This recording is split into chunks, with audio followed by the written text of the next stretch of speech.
ఓం నమః శివాయ. ఓం నమో నారాయణాయ. కర్మ నివారణ కాళభైరవాయ నమో నమః. ఓం కాళకాలాయ విద్మహే కాళాతీతాయ ధీమహి తన్నో నరదృష్టి నివారణ కాళభైరవ ప్రచోదయాత్. హరి ఓం. ఓం మహాదేవ్యై చ విద్మహే విష్ణుపత్నీ చ ధీమహి తన్నో మహాలక్ష్మి ప్రచోదయాత్. హరి ఓం. మా ఛానల్కి స్వాగతం. చూస్తున్న వీక్షకులకు ప్రేక్షకులకు ప్రియ కాళభైరవ భగవద్బంధులకి స్వాగతం పలుకుతూ మమ్మల్ని ఎంతగానో ఆదరిస్తూ ఉండబడినటువంటి ప్రియ సోదరీమణులకు అందరికీ కూడా వరలక్ష్మీదేవి అమ్మవారి యొక్క శుభాకాంక్షలు ఆశీస్సులు. శ్రావణ మాసంలో అందరికీ శుభాలను జయాలను ఐశ్వర్యాలను ప్రసాదించాలని విద్యార్థులకు విద్యాలక్ష్మిగా, ఉద్యోగస్తులకు ఉద్యోగలక్ష్మిగా, వ్యాపారస్తులకు వ్యాపారలక్ష్మిగా, ఐశ్వర్యవంతులకు ఐశ్వర్యలక్ష్మిగా ప్రసాదించాలని మనసారా కోరుకుంటూ ఆశీర్వచనం.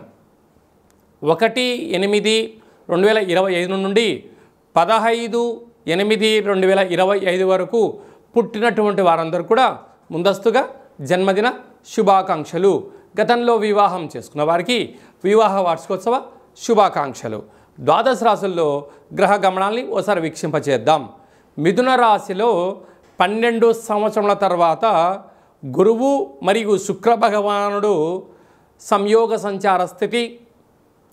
కర్కాటక రాశిలో రవి బుధ సంచార స్థితి, బుధాదిత్య రాజయోగము.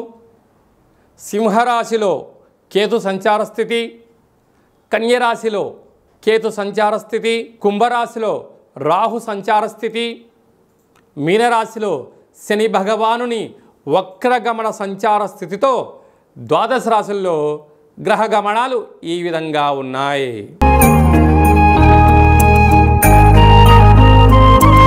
మేషరాశి వారికి ఈ వరలక్ష్మి వ్రత పండగ సందర్భంగా ఎలాంటి విధి విధానం పాటించాలో ఈ వీడియోలో సవివరంగా సంపూర్ణంగా తెలుసుకుందాం. మేషరాశిలో ఏ నక్షత్రాలు వస్తాయనగా అశ్విని నక్షత్రంలోని 4 పాదాలు, భరణి నక్షత్రంలో 4 పాదాలు, కృతికా నక్షత్రం 1 పాదం కలిపితే మేషరాశి. రాశాధిపతి కుజ భగవానుడు. వీరికి తృతీయంలో శుక్రుడు మరియు దేవగురు బృహస్పతి సంచారం చేయడం వలన తల్లిదండ్రులతో, గురువులతో, అన్నదమ్ముళ్లతో, అక్కాచెల్లెలతో పార్ట్నర్షిప్ వ్యవహార కార్యక్రమం చేసే వారందరితో గౌరవాన్ని పొందగలిగినట్లయితే చాలా మంచి కాలము అని చెప్పి గమనించగలగాలి.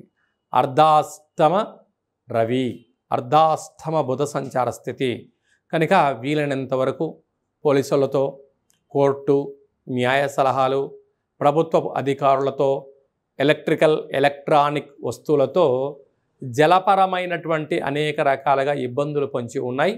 తస్మాత్ జాగ్రత్త. అలాగనే సంతాన స్థానంలో కేతు సంచార స్థితి ఉండడం వల్ల తల్లిదండ్రుల మాట పిల్లలు కూడా తల్లిదండ్రుల మాటను వినగలిగినట్లయితే మంచి కాలం ఉంటుందని చెప్పి గమనించాలి.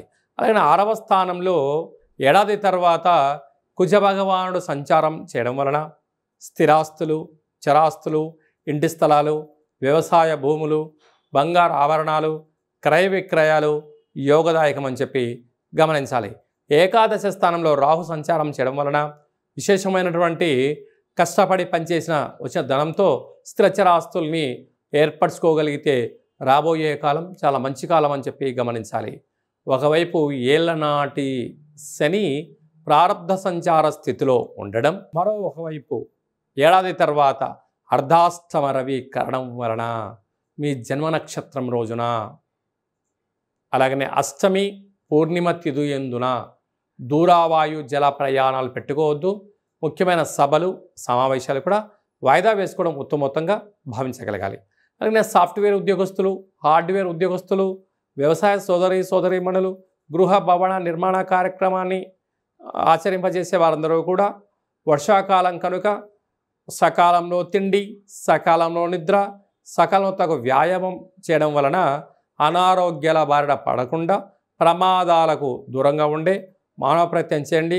లక్ష్మీదేవి అమ్మవారిని మనసావాచ కర్మణ ఆచరింపచేయండి. అమ్మవారికి ఎరుపు రంగు వస్త్రాన్ని తో అలంకారం చేసినట్లయితే ఐశ్వర్యం ఆనందం మేషరాశి వారి సొంతం అవుతుందని చెప్పి గమనించాలి. మనకు శ్రావణ మాసంలో ముఖ్యమైనటువంటి పండగల గురించి క్లుప్తంగా సవివరంగా సంపూర్ణంగా తెలుసుకుందాం. 1వ తారీఖు 8వ నెల 2025 శ్రావణ మాస శుద్ధ అష్టమి శుక్రవారం సందర్భంగా ఆ రోజు స్వాతి నక్షత్రం అయింది కనుక స్వాతి నక్షత్రంలోనే సాక్షాత్గా మహాలక్ష్మీదేవి అమ్మవారు జన్మించడం జరిగింది కనుక కళౌ వెంకటనాయక అనగా వెంకటేశ్వర స్వామి వారిని స్మరించడం ధ్యానించడం. మనము పసుపు రంగు వస్త్రంలో 27 నాణెములను ఉంచి కొబ్బరికాయను ఉంచి నవధాన్యాలను ఉంచి ముడుపు కట్టడం వలన వచ్చే సంవత్సరం లోపల లక్ష్మీదేవి మన ఇంట స్థిర నివాసంగా ఉంటుందని చెప్పి గమనించాలి. 8వ తారీఖు 8వ నెల చాలా అరుదైనటువంటి కాంబినేషన్. 1 1 7 7 అంటే 7 కొండలు 7వ తారీఖు ఎలా చెప్పుకుంటామో 8వ నెల 7వ తారీఖు 2025 శ్రావణ మాస 2వ శుక్రవారము మనం వరలక్ష్మి వ్రతం అని ఉంటాం. భూమండలం అంతను కూడా పెద్ద పండగ.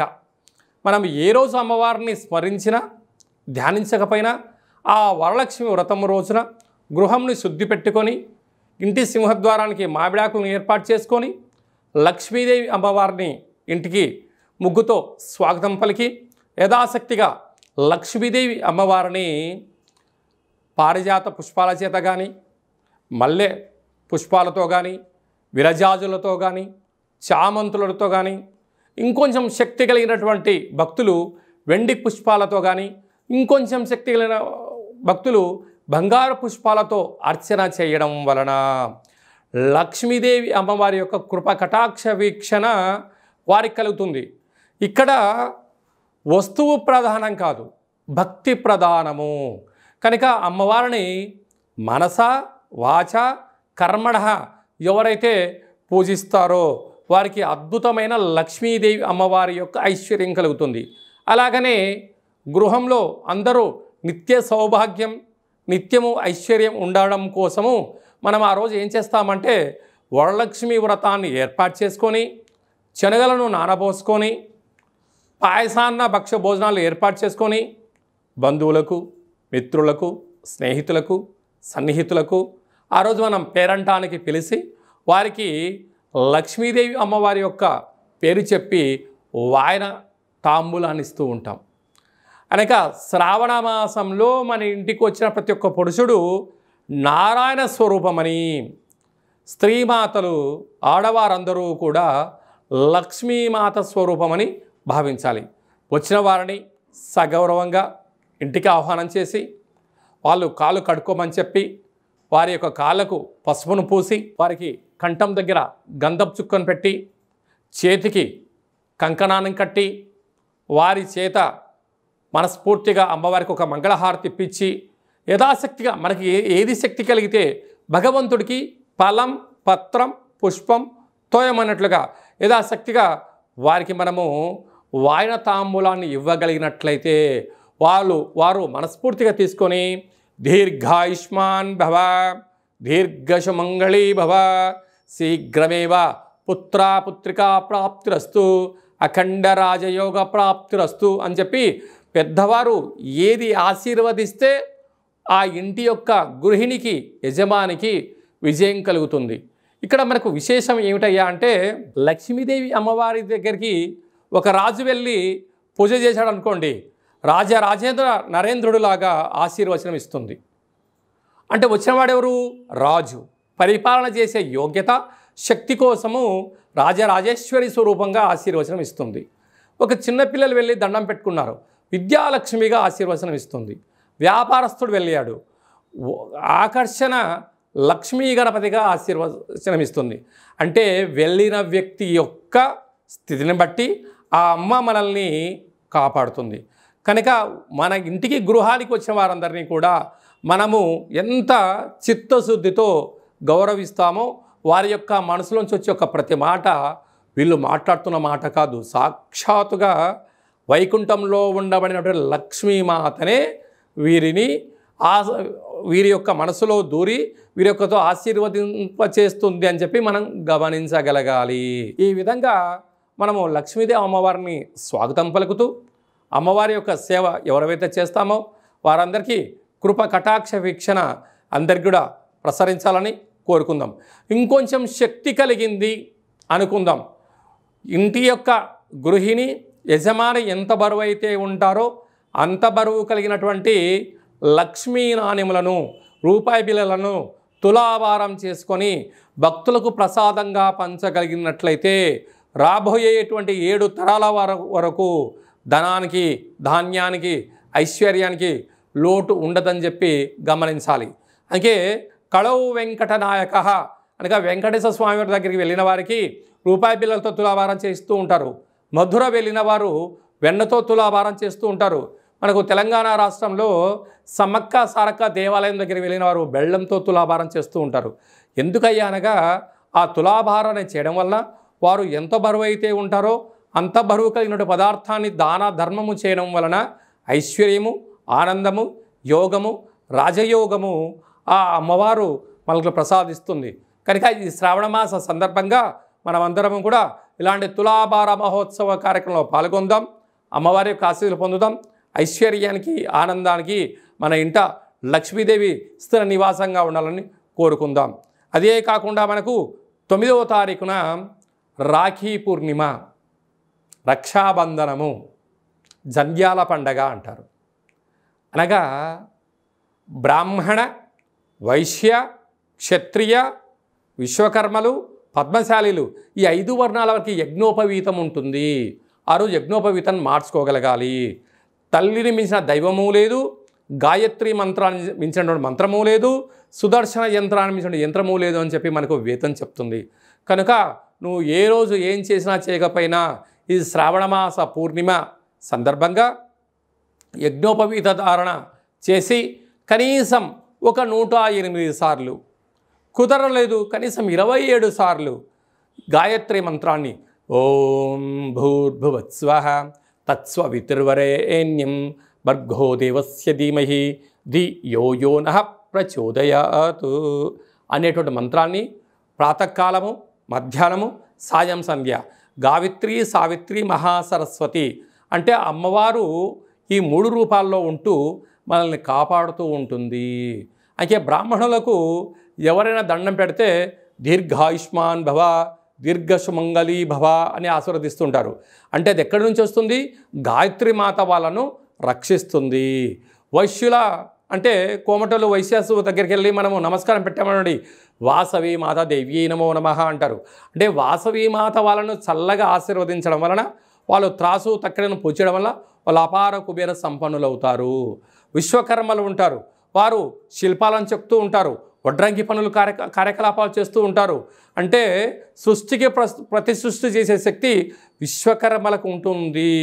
అందుకే అంత కృష్ణ పరమాత్ముడు కూడా అక్కడ సంపూర్ణమైనటువంటి ద్వాపర యుగమంతను కూడా ఒక మాయా ప్రపంచాన్ని సృష్టించాడని చెప్పడం జరుగుతుంటుంది. వారు ఈ మంత్రాన్ని ఉచ్చరింపజేయడం వల్ల వారు చేస్తున్న పనులలో నైపుణ్యత పెరుగుతుందని చెప్పి గమనించాలి. అలాగనే పద్మశాలీసు వారు లేకపోతే దేవతలకు మనుషులకు వస్త్రధారణ లేదు. కనుక వారు మంచి వస్త్రాలు నేచి వారు మనకు మంచి వస్త్రాలు అందజేయగలగాలంటే వారు ఈ 5 వర్ణాల వాళ్ళు యజ్ఞోపవీతం ధరింపచేయాలని చెప్పి తప్పక గుర్తుపెట్టుకోవాలి.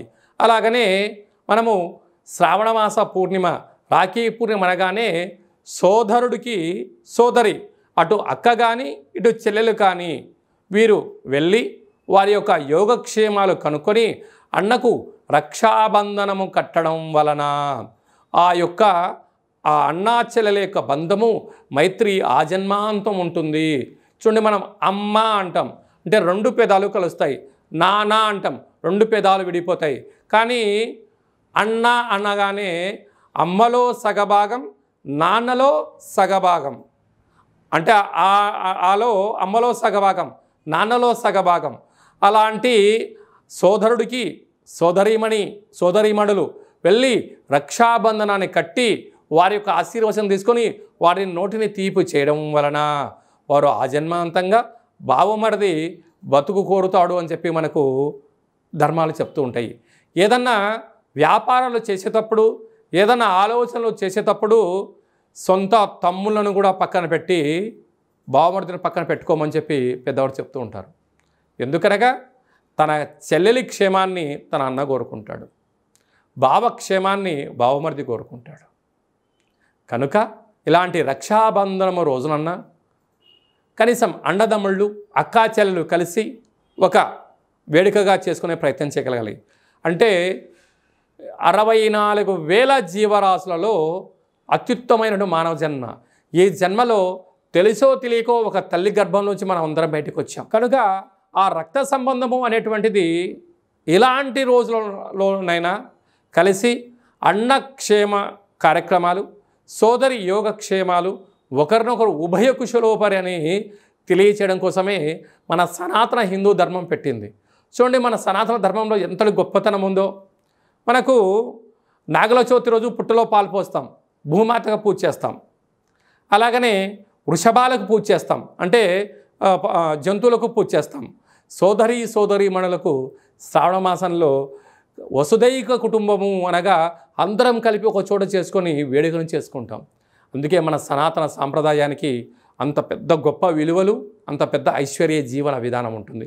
కనుక చిన్న చిన్న పొరపాట్లు ఇట అండదమ్ముళ్ళు చేయొచ్చు, అక్కా చెల్లెలు చేయొచ్చు.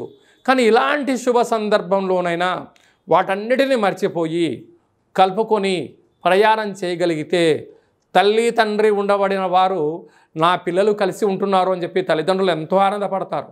తల్లిదండ్రులు లేనటువంటి వారందరూ నేను లేకపోయినా నా కొడుకు నా కూతురుతో మైత్రిని, మంచి స్నేహ సంబంధాన్ని కలిసి ఉంచుకుంటాడని చెప్పి గతించిన పితృదేవతలు ఆశీర్వచనం వలన ఇరువురు కుటుంబాలు బాగుంటాయి, ఇరువురు యొక్క వంశము ఆ చంద్రార్కం వరకు కలిసి ఉంటుందని చెప్పి మనకు వేదం చెప్తుంది. కనుక మనిషి అనేటువంటి వారు చిన్న చిన్న తప్పులు చేస్తూ ఉంటారు. చెల్లెలు ఏదో తప్పు చేసిండొచ్చు, అన్న కూడా ఏదో అనిండొచ్చు. కానీ ఇలాంటి సందర్భాలలో దయచేసి ఏది మనసులో ఉంచుకోవద్దు. అన్నీ మర్చిపోయి అన్న చెల్లెలతో మాట్లాడడంలో తప్పలేదు, చెల్లెలు వచ్చి అన్నతో మాట్లాడడం తప్పలేదు, ఇరువురు కుటుంబాల్లో ఎవరు కుటుంబానికి వెళ్ళినా తప్పలేదు. వెళ్ళి ఆ యొక్క రక్త సంబంధాన్ని, ఈ జన్మకే మనం రక్త సంబంధమే ఉంటాం కనుక ఈ జన్మలో ఉండబడినటువంటి మైత్రి బంధాన్ని కాపాడుకుందాం. భావితరాలలో మన పిల్లల్ని కూడా వారికి మన రక్త సంబంధం ఇది, నువ్వు చెల్లెలతో ఇలా ఉండాలి, నువ్వు అన్నతో ఇలా ఉండాలని మనం ఆచరింపచేస్తే మన పిల్లలు ఆచరింపచేస్తారు. మనం ఆచరించలేదు, మన పిల్లలు ఆచరింపచేయరు. కనుక అందరికీ సోదరీమణులకు అందరికీ కూడా, సనాతన ధర్మ సంరక్షకులకు, జ్యోతిష్య అభిమానులకు అందరికీ కూడా రక్షాబంధన శుభాకాంక్షలు. అందరికీ శుభాన్ని, జయాన్ని, ఐశ్వర్యాన్ని ప్రసాదించాలని మరొక్కసారి మహాలక్ష్మీదేవి అమ్మవారిని కోరుకుందాం.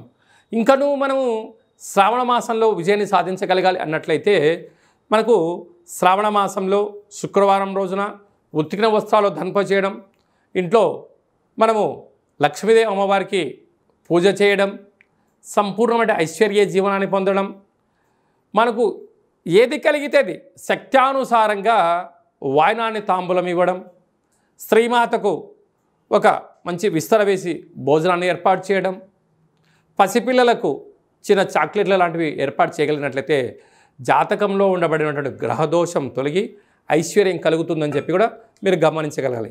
ఇంకనూ మనం విజయం సాధించగలగాలి అన్నట్లయితే ఈ యొక్క పాత్ర కంచు పాత్ర, కంచు మోగినట్టు కనకంబు మోగదు గదరా సుమతి అని చెప్పి మనకు సుమతి శతకంలో చెప్పడం జరిగింది.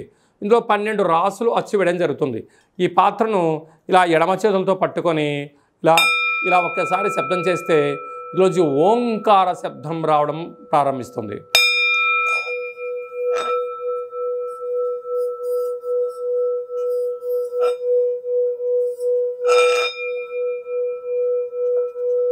ఇలా శబ్ద తరంగాల్ని ఏర్పాటు చేయడం వలన ఉదయము సాయంత్రము మనము పూజ చేసిన తదనంతరము గృహంలో మనం ఇలా ఓంకార శబ్దాన్ని సృష్టించడం వలన గ్రామంలో, దేశంలో సంచరించేటువంటి లక్ష్మీదేవి గళ్ళు గళ్ళుమంటూ మన ఇంట్లోకి రావడం, మన ఇంట్లో ఉండబడినటువంటి జ్యేష్ఠాదేవి బయటికి వెళ్ళిపోవడం జరుగుతుందని చెప్పి కూడా గమనించాలి. ఈ అక్షయ పాత్రతో పాటు మీకు కాళభైరవ స్వామి యొక్క పూజా కార్యక్రమం, 27 రకాల వస్తువులతో దిష్టి దించడం కూడా జరుగుతుంది. కనుక మనమందరము కూడా ఈ శ్రావణ మాసంలో కాళభైరవ స్వామి వారికి అక్షయ పాత్రను ఇంట్లో ఉంచుకుందాం, ఐశ్వర్యానికి ఆనందానికి స్వాగతం పలుకుతామని చెప్పి గమనించాలి. మీ వ్యక్తిగత జాతకం తెలుసుకోవాలనుకుంటున్నారా? మీ పేరు, పుట్టినటువంటి తేదీ, నెల, సంవత్సరం, పుట్టిన సమయం రాసి మీరు వాట్సాప్లో పంపించగలిగినట్లయితే 100 సంవత్సరముల జాతకాన్ని సంపూర్ణంగా సవివరంగా వ్రాసి మీకు పంపించి మీరు పుట్టినప్పుడు గ్రహ గమనాలు ఎలా ఉన్నాయి, ప్రస్తుతం ఎలా ఉంటున్నాయి, రాబోయే కాలంలో ఎలా ఉండబోతున్నాయో వివరిస్తూ మీరు విజయం సాధించేంత వరకు మన యొక్క కాళభైరవ ఆశ్రమం దగ్గర నుంచి అన్ని విధాలా మీకు తోడు నీడగా ఉంటామని చెప్పి గమనించగలగాలి. అదే కాకుండా కూడా చాలామందికి పుట్టినటువంటి కాల సమయంలో డేటా బర్తులు లేనటువంటి వారికి మీ పేరు యొక్క మొదటి అక్షరాన్ని అనుసరిస్తూ, రాశిని అనుసరిస్తూ, గవళ ద్వారా అనగా రమణ శాస్త్రం ద్వారా భూత భవిష్యత్ వర్తమానాన్ని తెలియజేయడం జరుగుతుంది. కనుక జాతకాన్ని తెలుసుకుందాం, జీవితంలో ఉండబడిన అడ్డంకులను తొలగించుకుందాం, ఐశ్వర్యాన్ని ఆనందాన్ని పొందుదామని చెప్పి గమనించాలి. కనుక ఆసక్తి గలవారు అపాయింట్మెంట్ తీసుకొని సంప్రదించగలరు. అందరికీ ఈ శ్రావణ మాసంలో శుభం, జయం, లాభం జరగాలని కోరుకుంటూ ఆశీర్వచనం. ఓం శతమానం భవతి శతాయు పురుష సతేంద్రియ ఆయుష్యేవేంద్రియే ప్రతిష్టతి ధనం ధాన్యం బహుపుత్రలాభం శత సంవత్సరం దీర్ఘమాయు సర్వే జనా సుఖినో భవంతు లోకా సమస్తా సుఖినో భవంతు సర్వం మహాలక్ష్మీదేవతార్పణమస్తు. హరి ఓం. ఈ వీడియో మీకు నచ్చినట్టయితే లైక్ చేయండి, షేర్ చేయండి. అందరికన్నా మీ వ్యక్తిగత జాతకాన్ని ముందుగా మీరు తెలుసుకోవాలి అనుకుంటున్నట్లయితే మా ఛానల్ని సబ్స్క్రైబ్ చేసుకోండి, గంట సింబల్ ప్రెస్ చేయండి, అలానే బటన్ కూడా తెలియచేయండి. హిందూ ధర్మాన్ని కాపాడండి.